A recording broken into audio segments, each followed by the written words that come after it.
जय माता दी दोस्तों। दोस्तों, आज संडे है। आज हम और आप बैठकर बैंक निफ्टी की एनालिसिस करते हैं और समझते हैं कि बैंक निफ्टी कल किस तरीके से ट्रेड किया जा सकता है। दूसरा, हमने आपको एक होमवर्क दिया था कि आप निफ्टी का जनवरी मंथ का कैंडल देखेंगे और ये बताएंगे कि आपको उस कैंडल को देखकर क्या मालूम चलता है। तो आज हम और आप निफ्टी के उस कैंडल को भी एनालाइज करेंगे और समझेंगे कि वो कैंडल क्या बता रही है। तो चलिए अपने वीडियो को कंटिन्यू करते हैं।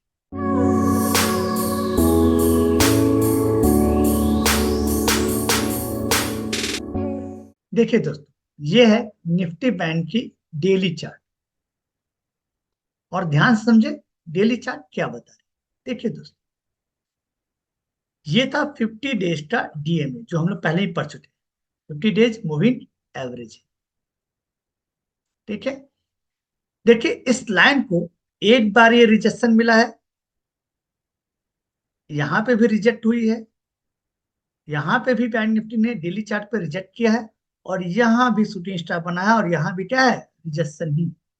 मतलब 50 डेज का जो मूविंग एवरेज है, हर बार यहाँ बैंक निफ्टी रिजेक्ट हो जा रही है अपने अपर लेवल पे, अपने टॉप लेवल पे। और ये लाइन भी अच्छा खासा रेजिस्टेंस बना हुआ है। देखिए one time R1, R2, R3, R4, चार बार यहाँ से बैंक निफ्टी रिजेक्ट हो चुकी है ना। और रिजेक्ट होकर ध्यान समझे हर बार अपने 200 डीएम, ये जो एवरेज है ये 200 डीएमए डेली मूविंग एवरेज है, ये 200 डीएमए के पास आती है, हर बार रिजेक्ट होती है 200 डीएमए के पास आती है। तो इस बार भी रिजेक्ट हुई है, उम्मीद करता हूं इस बार भी रिजेक्ट होकर क्या होना है, ये 200 डीएमए के पास आना है।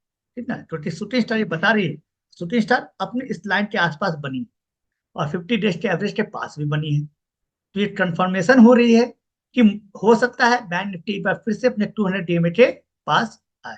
लेकिन ये तब जब कल जो कैंडल इसके नीचे क्लोज हो जाए, क्या हो जाए, इस लाइन के नीचे क्लोज हो जाए, है ना। मतलब ये है कि कल जो है हमें इस लाइन के आसपास सेल करना है। ऐसे ही मैंने आपको बताया था कि जब भी इस दो लाइन के ऊपर बैंक निफ्टी क्लोज हुई थी तो मैंने आपको बताया था ये लाइन ही टारगेट है। और ये लाइन जो है 100 पॉइंट से छूट चुकी है ना। हमारा टारगेट 46,800 था और ये 46,700 के आसपास घूमी। 100 से हमारा टारगेट छूट गया था।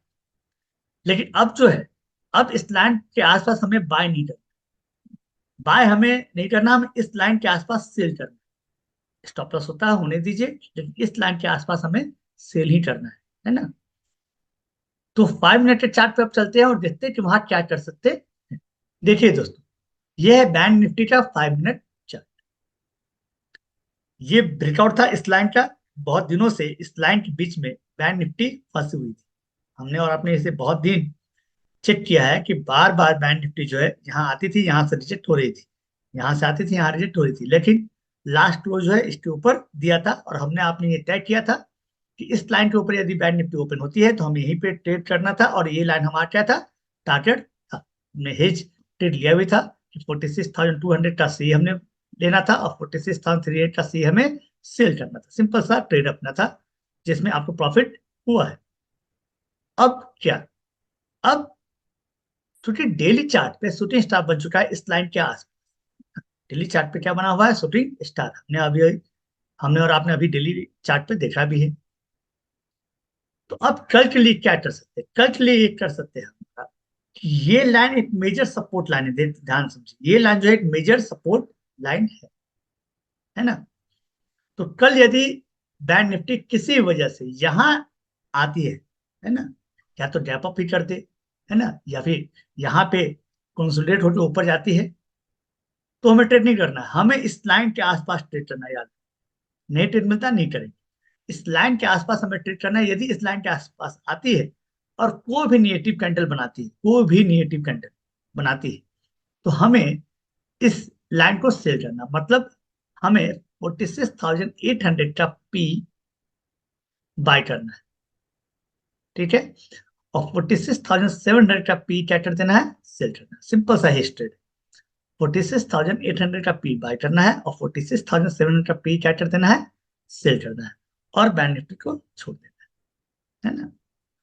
तो ये एक अच्छा ट्रेड हो गया, हमारा टारगेट लमसम इस लाइन के आसपास रहेगा, हमारा जो टारगेट रहेगा ये लाइन रहेगी, यहाँ पे एक बार बैंक निफ्टी यहाँ से होती है या गैप अप ही होती है, और कहीं पे भी एक नेगेटिव कैंडल है ना, 5 मिनट के चार्ट पे, 10 मिनट के चार्ट पे, 15 मिनट के चार्ट पे कोई नेगेटिव कैंडल ऊपर बनाती है ना, यहाँ से गैप अप करती है और कोई नेगेटिव कैंडल इस लाइन के थोड़ा सा नीचे ही बनाती है तो भी चलेगा, आपके इस लाइन को स्टॉप लॉस मान के उससे आप क्या कर दे, सेल कर, ट्रेड कर दे, है ना। फिर उस केस में यदि बीच में कहीं ओपन होती है तो थोड़ा कम कर दे, 46,700 का पी बाय कर ले और 46,600 का पी क्या कर दे, सेल कर दे, सिंपल सा ट्रेड बने, और ये टारगेट हमारा है। इस लाइन के आसपास बेचने का कोशिश न करें, है ना, मैं जहां तक समझता हूँ, क्योंकि ये लाइन जो है बहुत अच्छा सपोर्ट लाइन है, तो यहाँ के आसपास बेचने की कोशिश न करें। हाँ, यदि मार्केट इस लाइन के आसपास ए से 2 घंटे, कम से कम ए से 2 घंटे जो है अपने आप को कंसिडर करती है और फिर नीचे की तरफ तोड़ती है, तब आप नीचे की तरफ आए। फिर इस केस में इस लाइन के लिए फिर 46,000 का पी क्या करना है, बाय करना है, और 45,900 का पी क्या कर देना है, सेल करना है। ये लेकिन शर्त यह है कि इस लाइन के आसपास कम से कम 1 से 2 घंटे, आप समझिए 2 घंटे कंसिडर हो जाए बैंक निफ्टी फिर से तोड़े तो, अदरवाइज नहीं। दूसरी बात यह भी समझना है आपको, ऐसा नहीं हो कि यहां से बैंक निफ्टी चला और यहां तक पहुंचा और फिर यहाँ कंसिडर तोड़ रहा है तो फिर नीचे ट्रेड नहीं लेना, यहां से स्टार्ट होकर यहां तक आने में ही बैंक निफ्टी का हालत खराब हो, फिर आप उसके नीचे वो मोमेंटम आपको नहीं मिलेगा, तो फिर रुक जाना है, फिर छोड़ देना ट्रेड को, आपको फिर सेल तो ही करना था, फिर हमें सेल नहीं करना। तो सिनेरियो समझेंगे, या तो इस लाइन के आसपास सेल करें, इस लाइन के थोड़ा सा नीचे भी अगर शूटिंग स्टार बनाता है तो भी आप सेल करें, है ना, और टारगेट ये लाइन रहेगी। यदि यहाँ पे स्टार्ट होती है तो यहाँ पे कंसोलिडेट होने दीजिए, खुलते साथ तोड़ते तो मत जाइए, तो मत जाइए, यहाँ पे कंसोलिडेट होने दीजिए, फिर इस लाइन को तोड़ती है तो फिर नीचे की तरफ ट्रेड। ये सिंपल सा ट्रेड, ये सिंपल सा कैलकुलेट ट्रेड, है ना।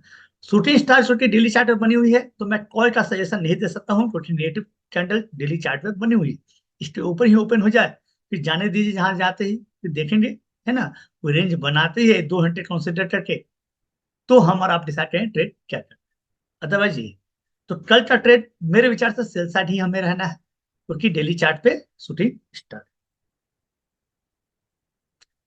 अब चलते हैं अपने मंथली कैंडल, जनवरी के कैंडल पे जो निफ्टी में बनी हुई थी, जो हमने आपको होमवर्क दिया था उसको एनालाइज कर, वहां भी सीखने के लिए बहुत चीज है, इसलिए मैं चाहता हूं कि मैं आपको कुछ बताऊं। ये देखिए दोस्तों, ये है निफ्टी का मंथली चार्ट, और इस कैंडल को हमें एनालाइज करना।